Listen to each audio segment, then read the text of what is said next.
All right, folks, welcome back. This is the weekend commentary for the ICT Mentorship for September 3rd, 2021.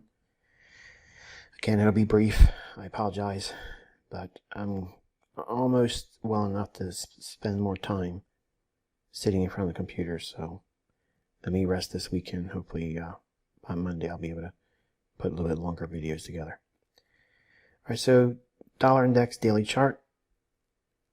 You see we did, in fact, trade lower. Didn't quite get below the lows in here, but we dug nice and deep into this bullish order block. This still is the area I'm looking for dollar. How we trade below this low determines if we trade here to the volume imbalance or the buy side imbalance, sell side inefficiency. 1 hour chart on the dollar index. You can see we had consolidation with a small little retracement higher into the bearish order block here in London. And then during the non-farm payroll, we had expansion on the downside, then came right back up in and consolidated into a mess. Okay, so it's nice to see how it delivered what we were looking for, but not to the level and through into the sell side liquidity that we're outlining, or I was outlining. The idea of being bearish dollar panned out rather handsomely for the week. 15-minute time frame on the dollar index. Again, you can see we've consolidated with a small little retracement higher, which was up into that bearish hourly order block. One single candle creates the volatility. It opens up on the next candle here, trades back down most of the range, and it dips down one more time below the short-term low, but not the lowest low of the day. So overall consolidation. Euro dollar delivered like we were looking for. I mentioned earlier in the week, I stated if we traded above this swing high, it would act as a bullish breaker, and then we would look for the low resistance liquidity run up in here. The market did in fact trade off of that on Wednesday, hit it there. Thursday and then Friday during non-farm payroll, it punched up into that old high, which comes in at 119.08 and 7 pipettes. On the hourly chart, you can see how we did again trade down into the bullish breaker and continuation all the way up into and hitting the daily high for that low resistance liquidity run signature. Perfect delivery of that on the non-farm payroll number release, and then muddy as it goes into the close of the week. And 15-minute time frame, you can see how we had midnight on Friday. We're dropping lower, taking out this clean area for sell side liquidity. Again, the premise was we were bullish.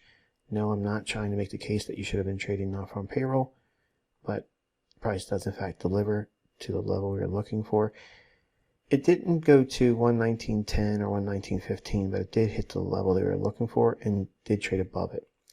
The fact that it trades to that old level is enough because the spread would open up on live accounts and take those stops. And again, like we saw in the dollar index, one more attempt to rally. Did not take out the highest high of the day, and then small little attempt to rally on later, and then consolidation. British pound, I mentioned that the only thing I could see that it would be reaching for would be these relative equal highs in here, and that was on yesterday's video, and we did in fact trade through that. I don't know if it's going to be a continuation strongly into next week to attack the buy side liquidity resting above this high here and in the fair value gap, but that's what we're going to go with going into next week. But whether or not it does at the continuation of these nice up close candles, do we see that just punch right up into that? I don't know, but a down close day would set up the likelihood for the next swing up into this area here, here, and then here. So there's three objectives on the upside. If we do need to trade back down, I don't like the idea of it trading back down into any of this. Okay, like you see this as a fair value gap. I don't want to see it trade back down into that. I don't want to see that at all, because to come back that deep, in my opinion, is not warranted, because we have this fair value gap and this fair value gap. So this, in many instances, will act as a balanced price range. So it should not come back down in there. So it can't come back down and touch this high with a opening and then trade down in here. Yeah, that's fine. I'd like to leave a small portion of it open, not trade back down into this high. And then I would set up a real nice bias for me to anticipate these relative equal highs taken out and then trade back up into this premium fair value gap in the form of a CIVI. British pound versus US dollar hourly chart. Okay, you can see how we had a nice little Judas swing trading into the fair value gap right in here. Trades down into it, rallies, immediate rebalance here. See that candle? Opens, immediate rebalance, back to this candle's high, and then runs into that relative equal highs I mentioned on the daily chart. 138.90 hits that and gives up the ghost and goes into the close. And finally, British pound versus US dollar on the 15-minute time frame. Again, Judas swing on the downside, trading into this area over here where there's relative equal lows and this low here. So we have sell side attacked below this low during the New York Open.